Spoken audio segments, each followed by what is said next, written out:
selamat pagi, salam Pentes Nusantara. Perkenalkan, saya Pak Rodi, peserta PLDD 1 Angkatan ke-18.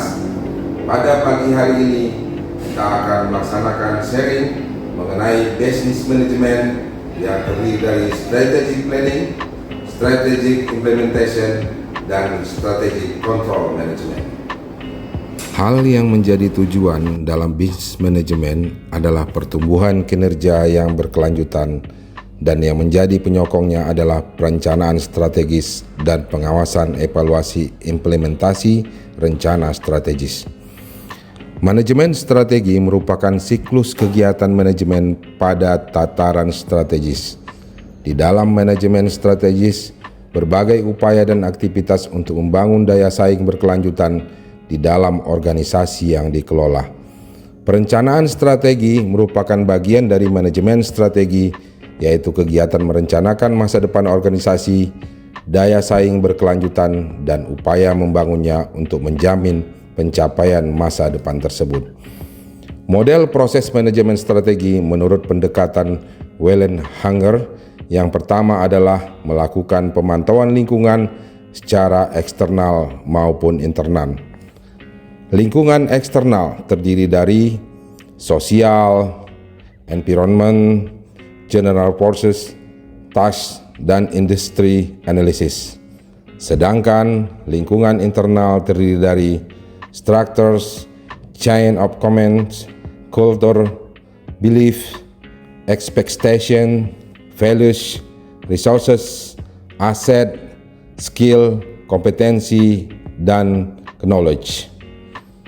Memformulasikan strategi yang terdiri dari misi, objek, strategi, dan kebijakannya. Langkah selanjutnya adalah mengimplementasikan menjadi sebuah program, membuat budget dan prosedur. Kemudian yang terakhir adalah evaluasi dan kontrol. Hasilnya yang kemudian menjadi sebuah pedoman dalam menjalankan strategi tersebut. Setelah sebuah strategi direncanakan, maka harus diimplementasikan. Implementasi strategi merupakan penugasan kembali kepada para pemimpin perusahaan, baik pada tingkat corporate maupun tingkat unit bisnis, untuk mengkomunikasikan dan mengimplementasikan strategi yang telah disusun bersama-sama dengan seluruh karyawan. Implementasi strategi seringkali disebut sebagai rencana operasional atau operational planning, karena terdiri dari sejumlah aktivitas program yang melibatkan SDM perusahaan atau people dan didukung prosedur pelaksanaan yang terstandarisasi serta anggaran perusahaan yang layak atau budget. Implementasi strategi menjelaskan unsur-unsur yang disingkat menjadi 3P+1B, yaitu program, people, dan prosedur serta budget. Setelah strategi direncanakan dan diimplementasikan, maka strategi perlu juga untuk dilakukan pengendalian, bagian penting dari keberhasilan.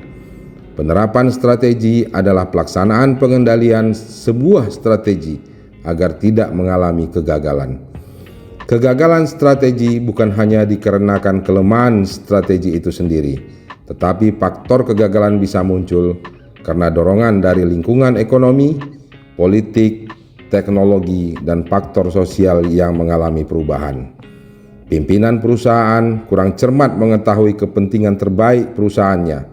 Biasanya, mereka tidak memahami apa yang diharapkan karena kurangnya informasi dan kemampuan untuk melakukan apa yang diharapkan. Untuk keberhasilan bisnis manajemen, maka diperlukan perencanaan strategi yang matang pelaksanaannya atau implementasi strategi yang benar serta kontrol manajemen pengendalian dari strategi yang telah dilaksanakan, sehingga apa yang menjadi target dapat tercapai sesuai dengan harapan. Demikian sharing knowledge mengenai bisnis manajemen. Semoga dapat menambah pengetahuan dan wawasan kita bersama. Assalamualaikum warahmatullahi wabarakatuh.